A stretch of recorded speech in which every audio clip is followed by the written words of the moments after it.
All right, let's dive into a really powerful idea today, a life cleaning. And no, I'm not talking about organizing your junk drawer. We're talking about clearing out the clutter from your actual life to make room for what really, truly matters. It's all about living with more intention. Let's get into it. Wow, right? Just let that one sink in for a second. This is really the heart of what we're getting at. It's so true. We're not usually taken down by some huge, dramatic disaster. It's the small stuff. You know, the tiny, persistent negatives that we just ignore day after day that slowly chip away at us. So, before we go any further, I want you to ask yourself this honestly. What are those things for you? Maybe it's a habit, a small annoyance, or an obligation that just drains you. Getting personal with this right from the start is what's going to make all the difference. And that is exactly what we're going to do. We're going to stop seeing these negatives as just part of life and start seeing them for what they are: clutter. And when you think of it as a life cleaning, it stops being this huge, scary task and starts feeling, well, empowering. It's something you can actually do. Okay, so where do we start? First up, our social circle. This is a big one. We're going to start looking at our relationships not just based on history or obligation, but on how they genuinely affect our personal energy. And you can see the difference so clearly here, right? On one side, you have the energy drainers. They're always critical, always focused on what's wrong, always negative. But on the other side, the energy givers. They're the ones who are supportive. They look for solutions, and their feedback actually helps you grow. And this is why it's so critical. Think about it. Your energy is your most valuable currency. It's what you use to do everything in your life. So deciding who gets access to that energy isn't selfish at all. It's absolutely essential. It's about surrounding yourself with people who fill you up, not empty your tank. All right, next up is something I think pretty much all of us fight with: procrastination. But here's the key. We're going to stop thinking of it as some deep character flaw. It's not who you are, it's just a habit. And the good news is, habits can be broken. And this three-step plan is just so simple and effective. First, you got to figure out the trigger. See, we procrastinate to avoid a feeling, boredom, fear, whatever it is. You have to name it.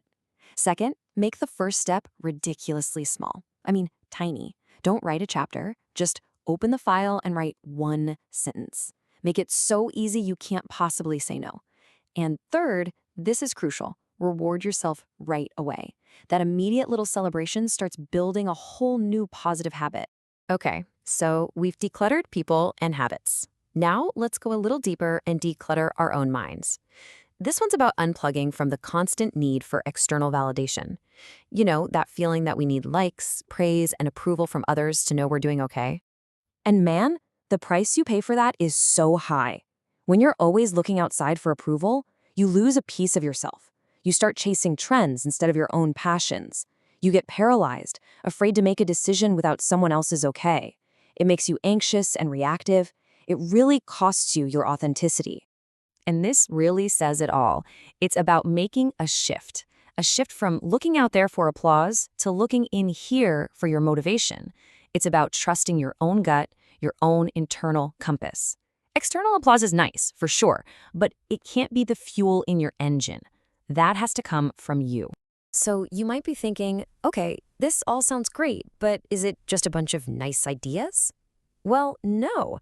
It's actually backed by some really solid behavioral science. Let's take a quick peek behind the curtain at why this whole life cleaning thing actually works. First up, there's this thing called behavioral extinction. It sounds fancy, but the idea is simple. It's how you unlearn a bad habit. Remember with procrastination, the reward is that brief feeling of relief you get from avoiding the task. Well, by taking away that reward and replacing it with a new one, like celebrating a small action, you starve the old habit until it just fades away. Then there's this other cool concept: stress inoculation. Think of it like a vaccine for stress. You build up your strength by dealing with small, manageable challenges. So instead of having a huge confrontation with that draining friend, you start by just saying no to one tiny request. Each little win builds your resilience, getting you ready for bigger things. So the bottom line is this: this whole life cleaning thing isn't just wishful thinking. It's a real, practical process. It's built on proven psychological methods that are designed to create real, lasting change in your life. As we start to wrap this up, I want to focus on the why. Why are we doing all this? Because removing all this stuff, the draining people, the bad habits, the need for approval, it's not about ending up with an empty life. It's the exact opposite. It's about creating space. And look what fills that new space. This is the goal. This is the after picture. You end up with more energy for the things you actually love. Your focus gets sharper because you're not bogged down by all that noise. You get to be more yourself, more authentic. You get to live a life that's truly intentional. So I'm going to leave you with this final thought. This isn't about some massive life overhaul you have to finish by tomorrow. It's just about starting. So what is one small thing, just one tiny thing, that you will choose to remove from your life starting today?